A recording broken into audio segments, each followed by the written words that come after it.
Hoje nós vamos meditar um pouco no tema Jesus é o próprio Deus, mais precisamente acerca da vida de Jesus. Se nós formos estudar um pouco acerca da palavra do Senhor, nós iremos perceber que cada evangelista vai falar acerca do Senhor Deus de uma forma peculiar. Nós vamos perceber que cada evangelista vai falar acerca do Senhor de uma forma diferente. Se nós lermos o Evangelho de Mateus, nós iremos perceber que ele vai chamar Jesus de rei. Isso porque Mateus é judeu e ele sabe que só pode reinar em Israel quem tem o sangue de Davi em suas veias, quem é da descendência de Davi.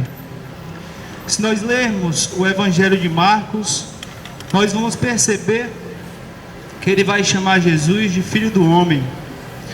O Evangelho de Marcos foi dito, saiu da boca de um homem pescador, de um homem que não tinha muito estudo, mas que era servo do Senhor, que era um homem temente a Deus.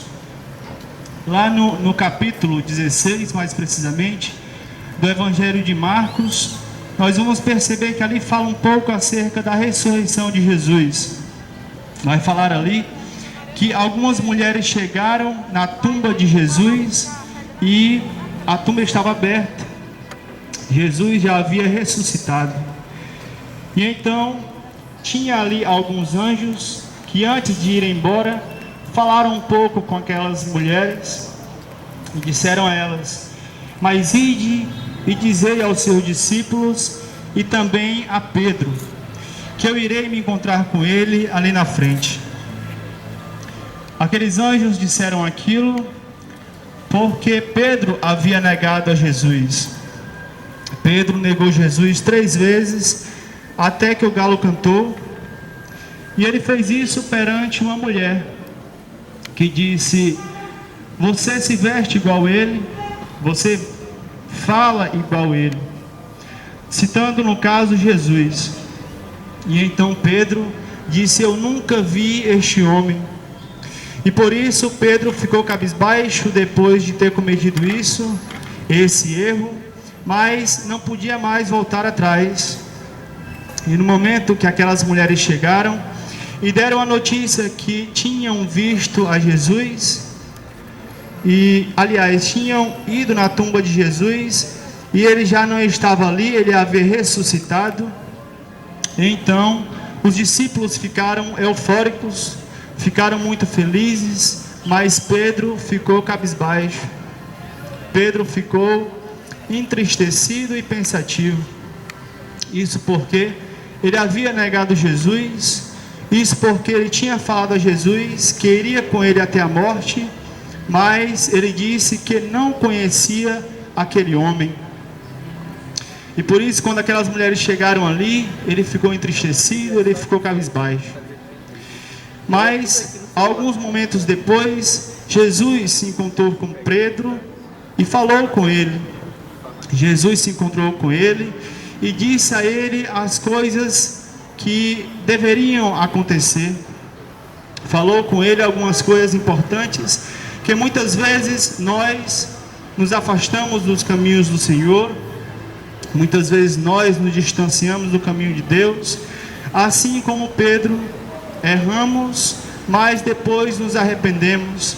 E assim Pedro fez. Ele errou, mas depois se arrependeu e por isso teve o perdão do Senhor. Se você por algum motivo se encontra na mesma situação daquele homem, se você por algum motivo se encontra nessa mesma situação, se distanciou dos caminhos do Senhor, perdeu aquela intimidade com Deus, saiba que Ele não olha o teu passado, mas Ele olha sim o teu presente e o teu futuro. Ele dá muito mais importância àquilo que acontece no seu presente, às atitudes que você toma hoje, e assim repercute bem no seu futuro.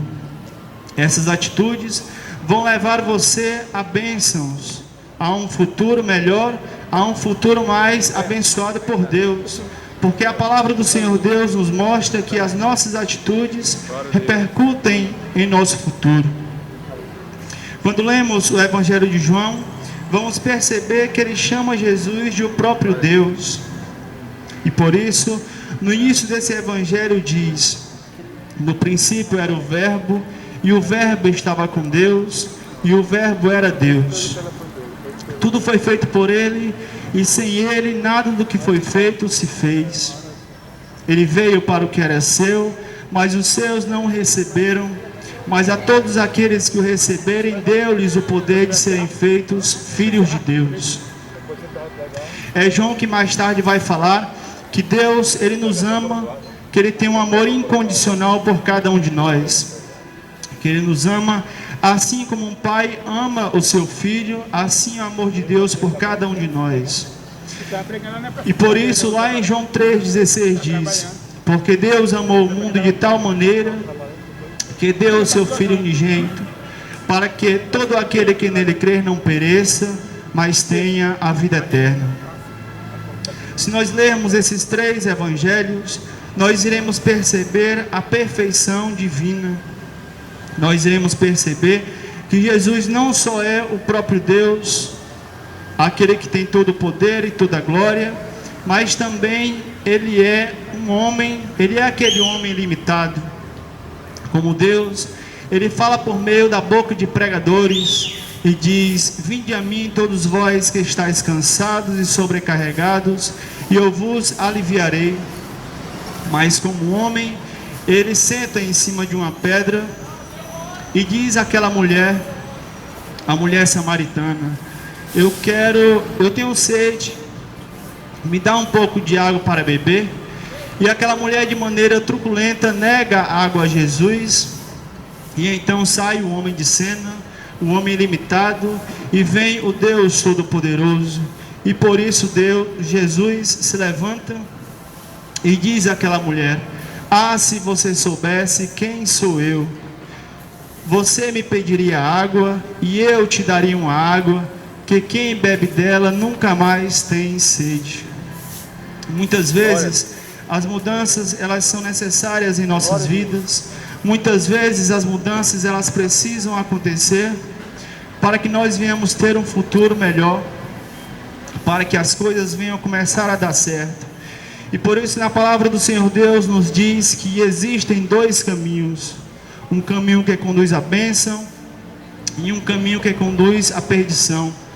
E a palavra de Deus nos aconselha: escolhe, pois, o caminho que conduz à bênção, para que vivas bem tu e tua descendência. Esse caminho que conduz à bênção é o Senhor Jesus Cristo.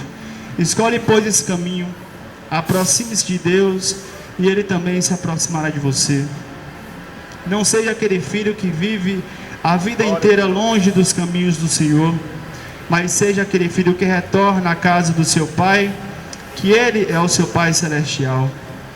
E então Ele te porá um anel no dedo, roupas novas e sandálias nos pés, e te receberá como seu filho. Aproxime-se de Deus, e Ele também se aproximará de você. Reconcilie-se com Ele e aceite a Jesus como seu único e suficiente Salvador. Amém.